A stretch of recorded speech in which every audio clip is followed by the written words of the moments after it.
Welcome to Manager Tools. Today's topic, common one-on-one mistakes. Chapter 1, Agenda Fascism. Here we go.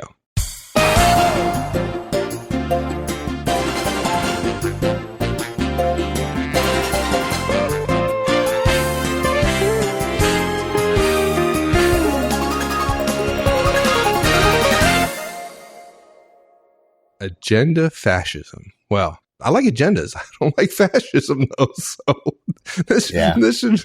Where'd you come up full with disclosure, I made the term up. Okay. I thought, look, agendas are good, but fascism is bad, and people who apply agendas overly much sometimes create problems for themselves. And basically, what it means is demanding someone follow an agenda, even when doing so defeats the purpose of the agenda or the purpose of the meeting. Yeah, the purpose is not to follow an agenda, right? The purpose is to develop a relationship. Yeah. Well, in one-on-ones, that's the purpose, yeah. Many managers mistakenly practice agenda fascism in their one-on-ones, and the whole point of this cast is tell you how that happens, and I think it happens to a lot of people, and they don't realize it, and they're thinking to themselves, Mark and Mike would be proud of me, I'm following an agenda, and then we would discover, yeah, you're following an agenda, but unfortunately, it's at the expense of the purpose of the meeting, and that doesn't make any sense, right? The agenda serves the purpose. The purpose doesn't get subjugated to the agenda, ever. So, right. We got 4 points to make. One, we're going to define agenda fascism a little bit more carefully. And I suspect some people who are listening will say, ooh, I'm doing that in other parts of my meetings. And that's okay. Good lesson, right? Then the fundamental curse as it relates to agenda fascism and one-on-ones is to not insist on the 10-10-10 agenda, 10 minutes for them, 10 minutes for you, 10 minutes for the future, so rigidly that you end up hurting the meeting. And our third point is one that I think that'll surprise people, is that you actually allow your directs, particularly when you're starting one-on-ones with someone or your whole team, allow your directs to go long for a while, go over their time. Don't cut them off at 10 minutes because that's what the agenda says. It's just wrong. It makes sense if you're following the agenda, but again, it kills the purpose of the meeting, which is about the relationship between you and your direct. And by the way, that relationship serves a professional business purpose, and that's why one-on-ones are so powerful. And then always remember our fourth point, which I think people forget, and that is, if your time's getting cut off, guys, don't worry, because you can always get your direct's time whenever you want it. It's good to be the boss sometimes. And that's It's good to be a good boss. Let's put it that way. Yeah, there you go. Okay, so let's define agenda fascism. What do you mean specifically by that? Basically, agenda fascism is the rigid, reflexive enforcement of an agenda that causes a meeting to stop serving its purpose. Look, agendas are just a tool. They're a manager tool, right? To help us communicate effectively and efficiently. When we're in groups, meetings and agendas make sense. They're smart.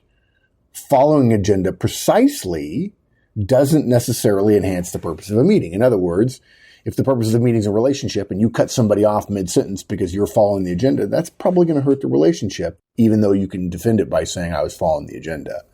The whole point is the agenda serves the purpose of the meeting. We have a meeting in order to achieve a purpose, and we create an agenda to help us achieve the purpose. But if we follow the agenda and then don't serve the purpose, the agenda becomes wasteful. The agenda is not the purpose itself. If you follow that agenda perfectly and you don't achieve your meeting goal or your purpose, the meeting is a failure no matter how perfectly the agenda was followed. But if you depart from the agenda and you achieve the purpose of the meeting, that's a success. It's not probably a long-term sustainable success, a measurable success, a teachable success. It's seat of the pants management, which is not always good in any size organization. But if you achieve the purpose of the meeting, that's a success. Guys, remember, all agendas are just plans. And as Eisenhower taught us, planning is everything. Look, planning almost always makes us more effective, but plans themselves are nothing. If the plan no longer serves the emergent qualities of a situation, like a meeting when something comes up or a curveball is thrown or whatever, then you have to be flexible and you have to adapt. Simple. Okay, so when it comes to one-on-ones, of course, the one-on-one agenda is 10-10-10, right? 10 minutes for the direct, 10 minutes for us, the manager, and then 10 minutes for the future. And so when it comes to agenda fascism, the point here is don't rigidly insist on following the 10-10-10 agenda, right? Yeah. Now, look, we say 10-10-10 because we want people to easily remember it. And Practically, we often tell people that 90% of the time your one-on-ones are going to be 15 minutes for the direct and 15 minutes for the manager. And you don't do the future every week, and that's fine. Some managers do. I would say the vast majority don't. Sometimes we even say, let the direct go 20 minutes and you only take 10 minutes. The problem, what we see, and this is common mistakes that managers make based on what we see in our field discussions with people all over the world we travel. Some managers get the agenda 10, 10, 10, and then enforce it so rigidly that it breaks the purpose of the meeting. So, example, somebody recently was telling us that they're in one-on-one with their boss, and they were, like 15 minutes into an important topic to them, something they had been thinking about all week, and then summarily, the manager cut them off and right. went into their part of the meeting, right? They get 15 minutes late. And that direct did not walk away with a good feeling from that one-on-one. Exactly the opposite, matter of fact. Yeah, you can't stress enough how off-putting and ineffective. Remember, effectiveness is achieving the purpose of the meeting. Well, some people would even think it's rude. Yeah, okay. Now, look, I think there's a manager. I think there are plenty of managers who could absolutely do it in a polite way. Thank you so much. Unfortunately, we're out of time. This meeting doesn't have a parking lot. I've got to cut you off and move along, right? They could. But again, the politics of it, that's really not the right word, but again, we're getting into agenda versus purpose, right? And you feel good. Many managers feel good about sticking to the agenda, but again, you're hurting the purpose, and therefore you've got the cart before the horse. We've heard from directs that kind of interruption sends a message that the meeting, the one-on-one, really isn't about relationships, but rather about the appearance of spending time on a relationship. And that actually is a quote from a direct that I talked to. In fact, just very recently in the last couple of weeks. You just want to go find that manager and slap them. Really do. Yeah. Whenever you take an action in 03 in a one-on-one that undermines the relationship building purpose of a one-on-one, you have to seriously reconsider, even if you think it makes sense. And agenda fascism does exactly that. It undermines relationship building in the service of something other than the mission, the purpose, the goal of the meeting. So our guidance here is, rather than practicing agenda fascism, if your direct is still talking at 10 minutes or even 15 minutes, let them keep going. Don't cut them off. That's the key. All right. So allow directs to go long for a while. So how long do I let this happen? I mean, ultimately, we want to get to a point where, it's 15-15 or 10-10-10 as the case may be. Sure. So we let them go, let them go long for a week or two, maybe before we start enforcing the time. No, a month or two or even 3, really. Really? You're not kidding, are you? No, but now look, we're not suggesting that everybody needs 3 months to be whittled down to 15 minutes. They don't. If Mike were my boss, he's a high DC, I'm a high DI, I'm a little chatty. If Mike says to me at the end of a month, hey, Mark, we need to keep it to 20 minutes, I'd be like, okay, he's my boss. Okay, I'll give him 20 minutes next week, and I'll figure out what I got to cover, and I'll cover it all in 20 minutes, and I'll keep an eye on a clock, and I'll put a clock in front of me, and I'll make sure it gets done. And it's not agenda fascism if I'm carefully managing the time that I have. It's agenda fascism when the manager is cutting the direct off. If I'm the direct and I'm managing everything I'm talking about within the time limits you give me, that's just me being professional and efficient and effective. So here's what we recommend. You're in a one-on-one. You're in an 03. Okay, 15 minutes have passed. Your direct is still talking. Maybe they're about to wrap up. Maybe not. Our point here is don't interrupt. Okay, don't even interrupt. Now, let's assume here that this is early on in the one-on-one and you haven't already established a pattern. Although, as I think about it, if I've been doing one-on-ones with somebody and they've been 15-15 for a year, and suddenly they start going longer, I'd let them go long for a little while. They know, if they've been doing it for a year, they know they've been at 15 minutes and they know they're going long, and I'll give them a little bit of leeway because of our fourth point in this podcast we'll talk about later. So I would say don't interrupt. Don't interrupt even if they take the full 30 minutes, because they want to talk, and smart bosses know when directs want to talk, they want to listen. There's a limit, okay? But one 30-minute meeting where you don't get to talk for 15 of them isn't going to kill you. On the other hand, if you start cutting people off at 10 or 15 minutes, you'll kill the relationship pretty quickly, okay? I mean, seriously, we recommend allowing it to continue for even a month, particularly, or even 2 months for somebody who you want to build a good relationship with, and they're a little bit long-winded, even if the topics aren't necessarily wonderfully germane. Now, look, it won't be a common one-on-one mistake. Everybody always asks about, what do you do about people who share inappropriate things? That's not really, it's a fairly rare occurrence in our experience, but we'll cover that some other time. But just because they talk more doesn't mean they're going to say really stupid things. The percentage goes up, but generally people don't. They're aware of you're their boss and they're going to be careful. But look, if your directs have things to share with you, it's better for you to hear them. I remember once, oh gosh, it's been 20 plus years ago. I asked a question of a small group. I think it's like 5 or 6 guys. We were sitting around a conference table. I said, it was on Wall Street. It was years ago. It may have even been Lehman Brothers, but I don't think so, Lehman Brothers. And I asked the guys, I said, look, if you know one of your guys is leaving to get his MBA in 6 months, isn't it better to know now? And this one guy insisted the answer was no. I don't want to know. I don't care what he's doing. If I know he's leaving in 6 months, I'll fire him now. I'm not going to waste any more time with that guy. Okay, I'm not going to get very far with him. But generally speaking, knowing more sooner, particularly when you're not required to take action, is better. Knowing more about other people that you have to work with is better, generally speaking, within the parameters of time and efficiency and so on. I mean, look, it's possible you'll feel they're wasting a little bit of your time. They may, in fact, be wasting your time a little bit if they're nervous and they're simply talking to talk because they don't know how to do this and they're uncomfortable and they're chatty when they're nervous.